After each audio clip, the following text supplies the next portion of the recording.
Auditeurs, auditrices de la radio KGN, bonjour et bon week-end. Nous vous invitons à suivre notre journal hebdomadaire qui vous est présenté par Marie-Thérèse Riziki. D'abord les sommaires. À Bagira, la NDC plaide pour la protection et l'assistance aux personnes âgées en cette fin d'année 2025. À Bukavu, la précarité financière prive de nombreux enfants de la joie de Noël. Nonobstant le chômage, les jeunes de Bukavu se confient à la débrouille comme stratégie de survie. Plus de détails dans cette édition du journal. À l'approche des festivités de fin d'année 2025, la nouvelle dynamique de la société civile NDC, noyau communal de Bagira à Bukavu, élève la voix en faveur des personnes âgées, particulièrement celles du troisième âge, vivant dans la vulnérabilité, l'isolement et les dénouements. Dans un message de plaidoyer rendu public ce mercredi 17 décembre 2025, cette structure citoyenne, par l'entremise de son président intérimaire, Chamikolo Kitombi Libertin, rappelle que si cette période rime souvent avec joie et partage pour de nombreuses familles, elle demeure pour plusieurs personnes âgées un moment de profonde solitude marqué par le manque de nourriture, de soins de santé et de soutien moral. Il en parle.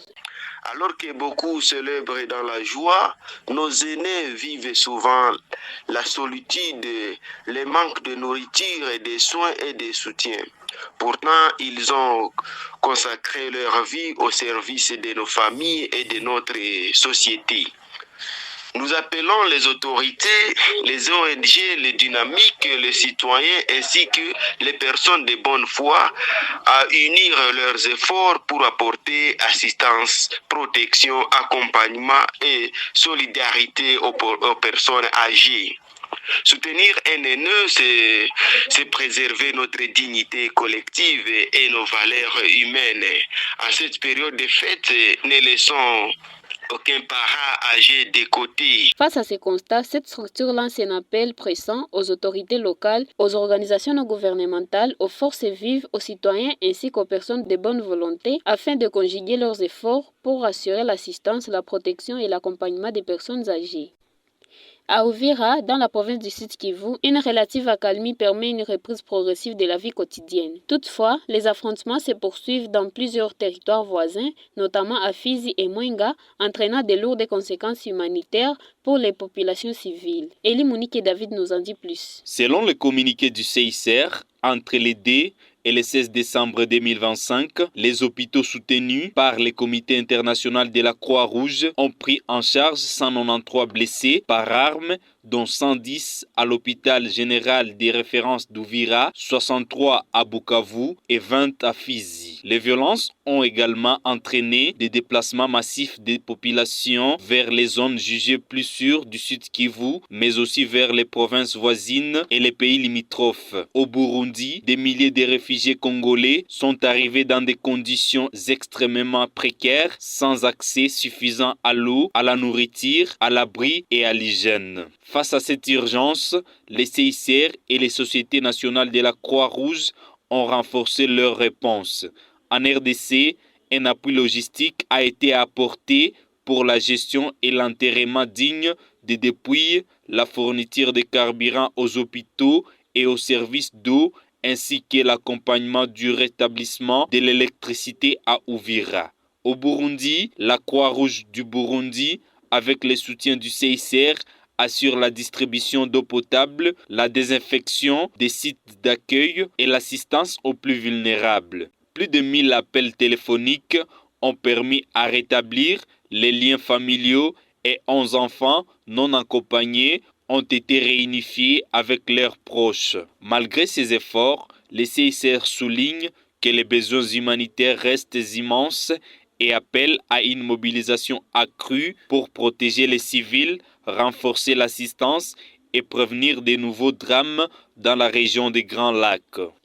Et à quelques jours de la célébration de la fête de Noël, plusieurs parents de la ville de Bukavu, dans la province du Sud Kivu, expriment leur inquiétude face aux difficultés financières qui les empêchent de répondre aux attentes de leurs enfants. Traditionnellement synonyme de partage, de cadeaux et de moments en famille, la fête de Noël s'annonce cette année morose pour de nombreux ménages. À l'approche de cette célébration chrétienne, plusieurs parents reconnaissent ne pas disposer de moyens suffisants pour offrir des cadeaux ou même de nouveaux vêtements à leurs enfants en raison du manque d'activités génératrices de revenus, conséquence directe de la guerre dans la région. Innocent Madjaliwa, vice-président du Conseil urbain de la jeunesse de Bukavu, explique. En tout cas, vu que la ville est toujours sous tension sécuritaire et sociale, on essaye toujours de survivre, mais ce n'est pas facile, puisqu'on n'a pas vraiment assez de moyens financiers, mais on est toujours là, on tient debout. Et comme vous le savez, vous allez constater dans notre ville de Bukavu, l'argent n'est pas suffisamment en mouvement, en circulation, puisque s'il avait des banques, là, facilement, l'argent allait être dans la circulation. Mais comme il n'y a pas accès à des services sociaux, à des institutions financières, là, c'est difficile que nous puissions quand même très bien festoyer. Quand on essaie un peu de passer ici et là, vous allez voir même des mamans qui essaient un peu de marchander, mais ça ne tient pas puisque l'argent n'est pas dans la ville. La fête de Noël, célébrée le 25 décembre de chaque année par les chrétiens du monde entier, commémore la naissance de Jésus-Christ. À Bukavu, malgré les contraintes économiques et sécuritaires, de nombreuses familles s'efforcent de préserver l'essentiel, le partage, la solidarité et l'unité familiale.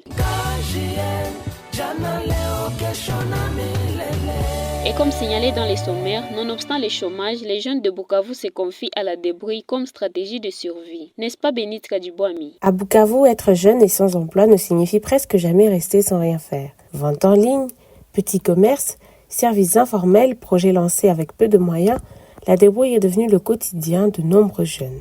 Plus qu'un choix, elle s'impose comme une réponse à une réalité économique difficile. La première cause est le manque d'emploi formel. Les postes sont rares, souvent mal rémunérés ou difficiles d'accès lorsqu'on ne dispose pas de relations. Beaucoup de jeunes sortent des études avec des compétences mais peu d'opportunités concrètes. Attendre un emploi stable devient alors interminable et incompatible avec les besoins quotidiens. À cela s'ajoute la pression sociale. À Bukavu, rester sans activité est vite perçu comme un manque de volonté. On nous répète souvent « il faut se débrouiller ». Parfois même, c'est comme une injonction. La débrouille permet ainsi de préserver sa dignité, de prouver qu'on fait quelque chose, même sans contrat ni sécurité. Ainsi, dans la ville de Bukavu, la débrouille n'est pas un effet de mode. Elle est le reflet d'une jeunesse active et résiliente, mais confrontée à un système qui lui laisse peu de choix. La reconnaître, c'est important, mais la romantiser serait une erreur. L'autonomisation réelle passe aussi par des opportunités durables, un encadrement adéquat et un accès au travail décent. Mesdames et messieurs, nous voici à la fin de cette édition du journal. Pour plus d'informations, consultez notre site sur www.kjnsbel.org. Nous vous remercions de l'avoir suivi et vous donnons rendez-vous la semaine prochaine.